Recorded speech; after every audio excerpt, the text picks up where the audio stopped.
Just some ideas that are very important.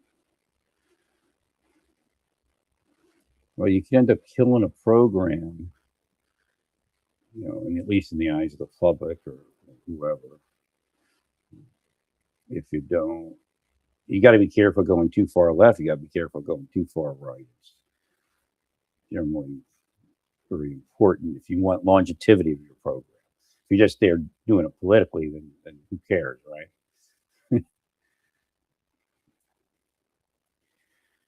So let me get to measures for the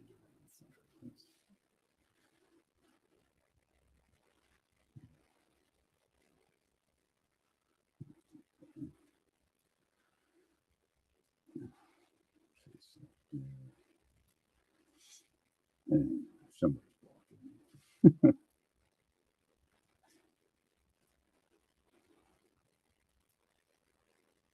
Okay.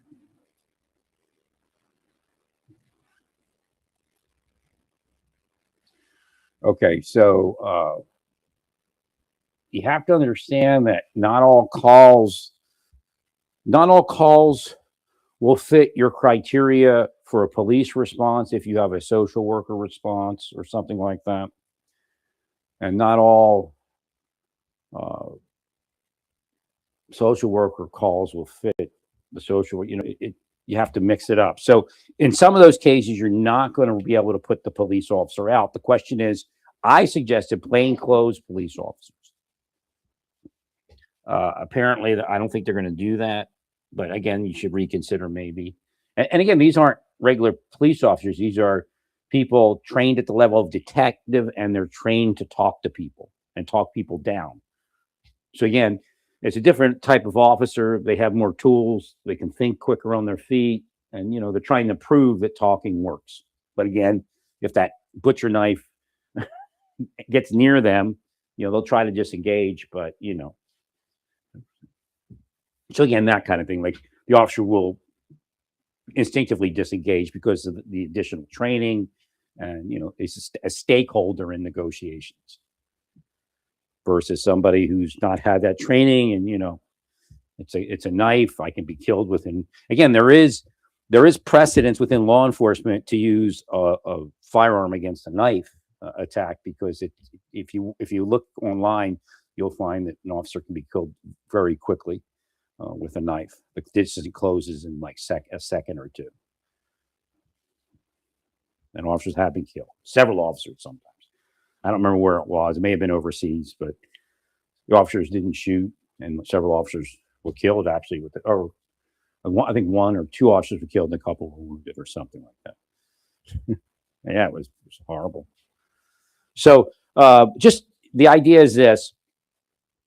You have to develop that plan, and then you have to develop the plan is where do you put the officer? How do you, where do you, when the call comes in, who decides where the officer goes? Because the officer, obviously in some cases, and in a lot of cases, you're going to need to put an officer somewhere. I would say down the street and around the block or something like that. But again, you could still end up with somebody dead in a knife situation.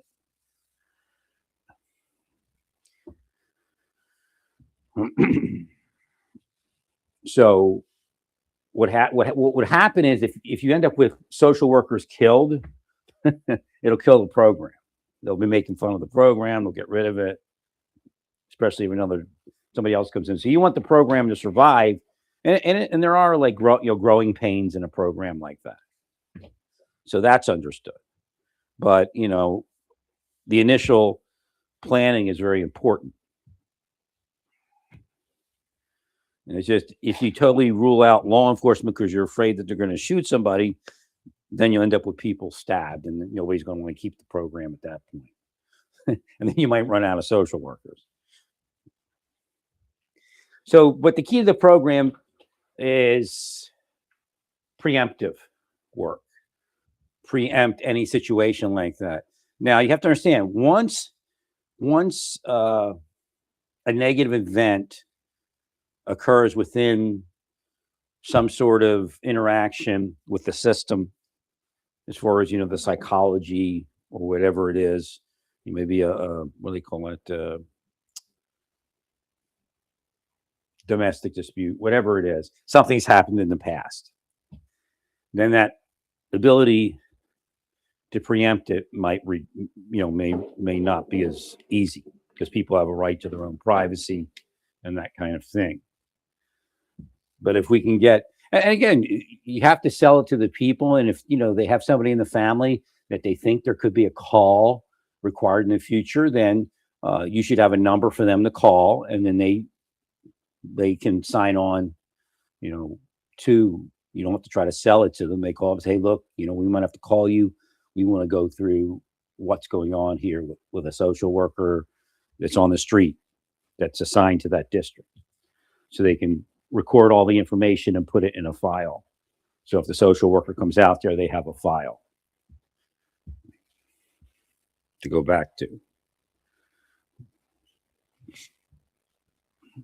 So the call comes in, social worker gets buzzed, says, okay, yeah, I got a file on this person, and I have some steps that I can go through. And you don't have to jump into the house. Now, again, if they're fighting and things like that, and they call you, you don't want the family dead either. But again, you're not responsible for not going into the house if you believe not going into the house right away is required, for de-escalation. So again, this is one of those things that became a political hot potato. Do you go in? Do you not go in? Well, it's case by case.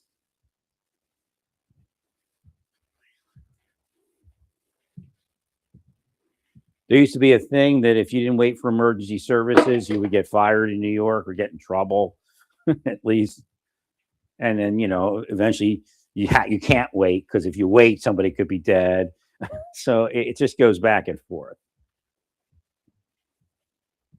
You end up calling you a coward because you're trying to think through the problem.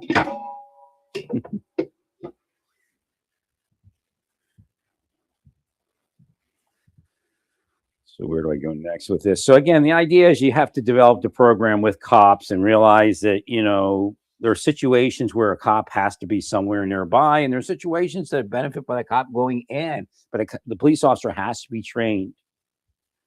The police officer has to know, special skills and have that desire, that drive to do that work. Doesn't make other police officers wrong. It's just, if you want the results, then you have to give the training, and they have to work the training. You can't just send somebody to a class. They actually have to work as a negotiator, work under other negotiators. Every so often they meet, and, bounce things off each other, maybe even go out and work some other projects, which I suggested. So if you have detectives assigned to the social work, they can also, help out with other things going on. I guess it ties in if they had to do some barricade or something. Essentially, that's where the training initiated. I think first came from was barricade situations and hostage negotiations.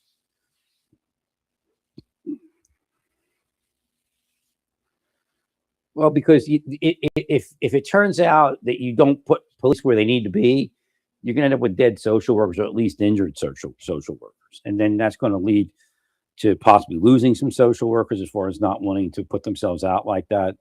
And again, if you actually have teams of street social workers, it's a different world. But they know they're on patrol.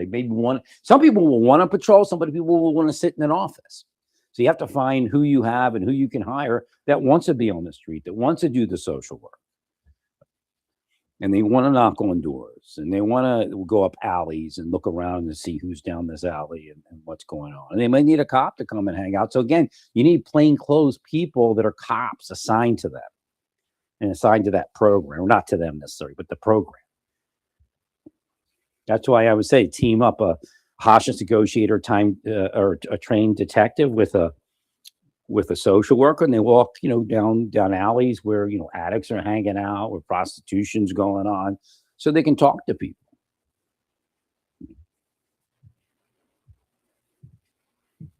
The other option is give the social worker a gun, but then you're back to square one, I guess.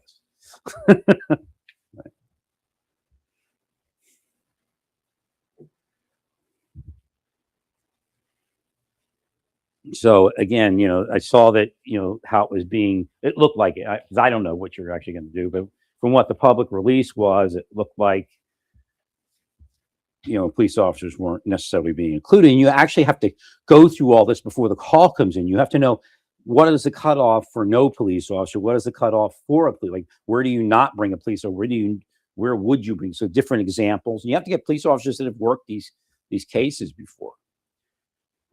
And you can bring in detectives just uh, temporary to set it up if you don't want to put detectives into it. Based upon what their experiences in negotiations and barricades and having to actually where the SWAT team actually had to go in and they didn't have to go in, that kind of thing.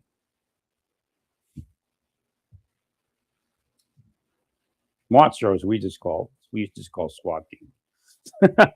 We had a barricade, and then they bring Baltimore City had this had a lunch truck. If you had a barricade situation, they pull up on a lunch truck.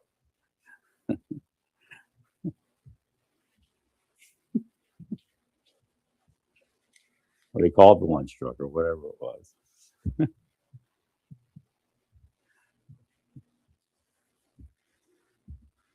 But that was the idea, to outweight the person that's barricading. Just chill for a bit and then maybe come to their sense. And again, negotiate as you can. But again, if you start losing social workers or you start shooting all over again, or you lose a social worker and then the officers come in and shoot anyway, so right then your program is going to be poo-pooed, and it's going to have very little support. So I really believe that we need to have a team. They need to be teamed with an officer. Now I believe in individual patrols. Like, so if they're going to a house just for a visit, say, okay, we had a call. This family, called the hotline, and they believe in the future there might be a call at their home for some sort of psychology issue, domestic type of thing. So they want us to meet whoever it is, or at least meet the parents or something. Best thing is to meet the person, and shake hands, and be personable and show yourself as a human before the situation occurs.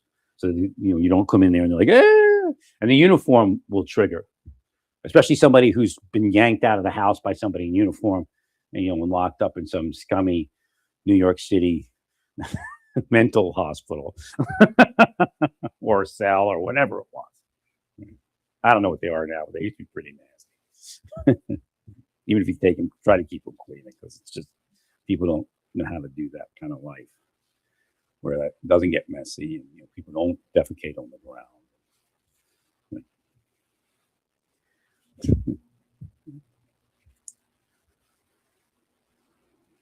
So again, the two things you need to have some specialists come in, and that includes detectives to help understand where and when each process is initiated, and where you bring a cop in, where you don't bring a cop in, where you put a cop down the street, where you have a cop going. So you need plainclothes people available. I putting a uniform. I mean, uniform has a place and can help, but I think in most of those situations, the uniforms from the videos I've seen, and I've never responded to one of those. Yeah, I guess I did in the courthouse, but not as a police officer. But there was something happened in the courthouse. Right.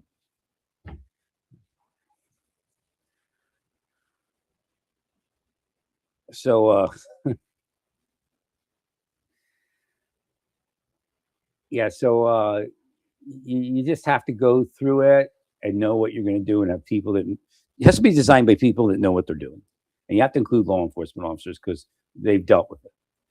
Uh, I think the uniform. I was in a suit, I think, so so I went in a uniform. I started talk to the guy. I forgot where we got how that ended. He was a lawyer. He was a lawyer, and he just really had some issues. Not sure what it was, but I can't remember what he wanted. But we followed him around. We actually went with him and followed him around the courthouse for a little while, talking to him. And I never met the lawyer before this moment. It was probably a private sector lawyer or something that was on the federal bar or something. And probably like tax cases or civil cases or somebody I never met. And we follow him around. It was me and a CSO. CSOs called me because they were like, something's going on, this guy. And went down there and we followed him around a little bit. I can't remember how it ended, but it was pretty weird. The dude was really out there.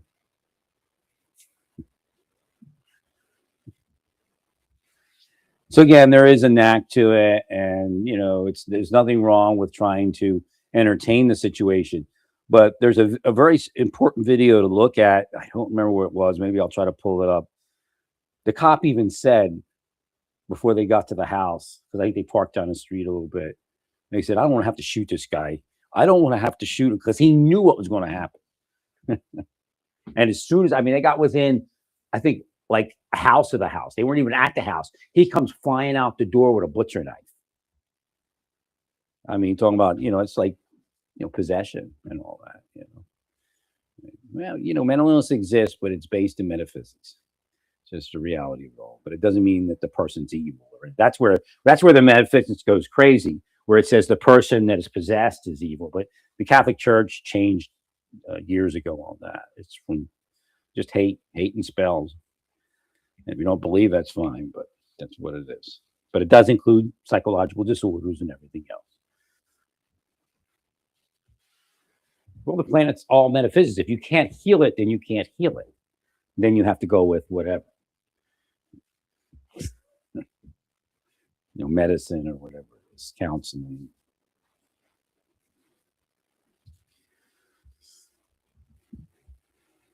Well, the cop knew, and cops know. So the idea is, why is that? How does that happen? How do we not know that we're going to have to shoot somebody? Well, most likely, planning it and doing the preemptive canvassing in the neighborhood by social workers. And I'd put detectives. If I was the mayor or the commissioner, I'd put detectives into negotiation school, whatever school, social science school, whatever we can do. Like if there's a course, social sciences for police officers, I'd put, law enforcement officers, I'd put them in that. Maybe you can create one. Have the city put together a course. Social work for police officers. Because again, some officers, that's what they like doing that. It's a challenge and they like it. They like being able to troubleshoot those type of things before and during,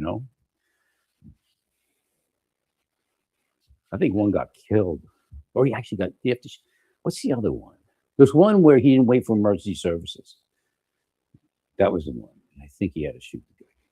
But he wasn't like unskilled. He was skilled. He knew what he was doing. He's talked people down before.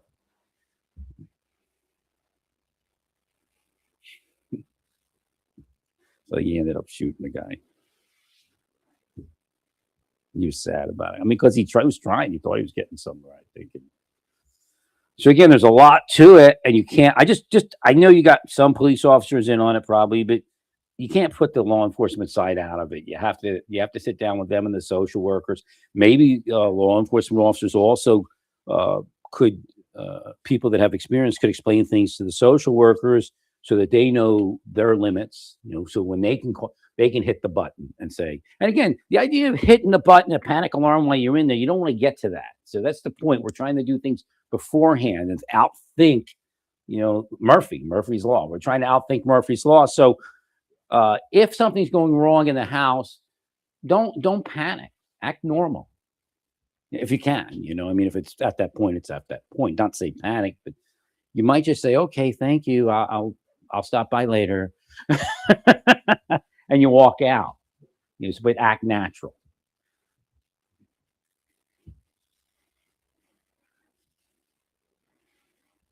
So again, those type of procedures have to be realized. Can you disengage and get out of there?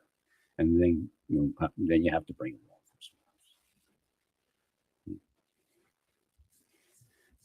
But I prefer if you can, and then like these detectives could do other work too. When there's no social work to do, or they've done it for the day, or however it works, they can go and they can help out with regular policing.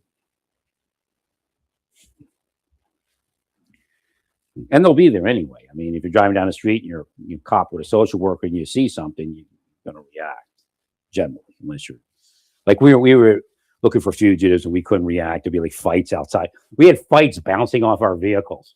It was like, and then what happened eventually is we could have called them. We had his number because they were working with us. The security at the club came out, had like the fogger, the industrial fogger, with the pepper spray or mace, whatever it was.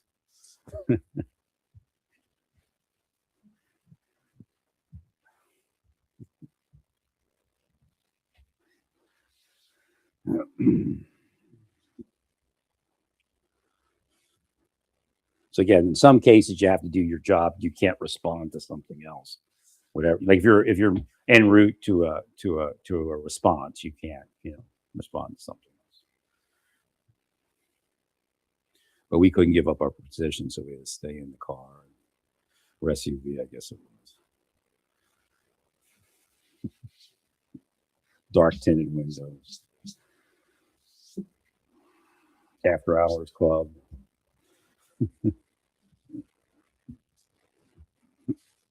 In all places for the fight to happen, it's out of our vehicle.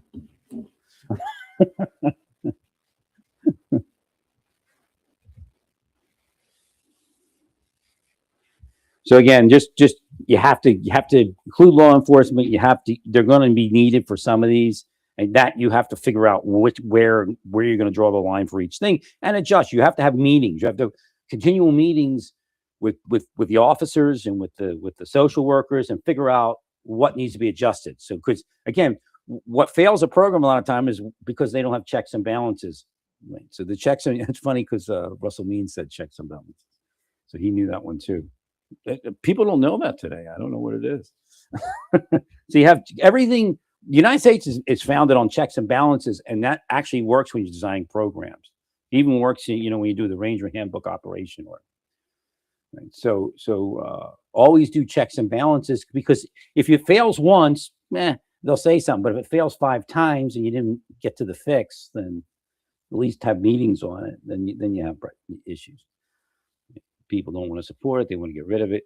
So the longevity of the program says you have to, you're going to have to do certain things, whether you feel good about it or not. Sometimes it doesn't feel good. War doesn't feel good. I'm a great warrior. I know how to do strategy in war and all that stuff, and psychological war. But it's the last shot. We have to get rid of what's going on in I don't want to see the women treated like that anymore. And I'm not like, you have to let them, dance naked in the club. I'm not saying that. But, don't be hanging them. Don't be, they're discriminating horribly against them. And then, of course, some are raped, some are murdered. Nobody investigates it because you're part of the regime that says that they're perfect. Of course, they're not. So long story short, I'm going to get off here, but you need to really think about what you're doing. If you try to rule law enforcement out because you just don't want somebody shot, then you might get somebody killed and have to shoot the person on top of it. So the best thing to do is get hostage negotiators in there and even the social workers might need to go to hostage negotiation training. So I'd put a team of a detective and a social worker together. I think that works the best. Well, stay peaceful. Praise God.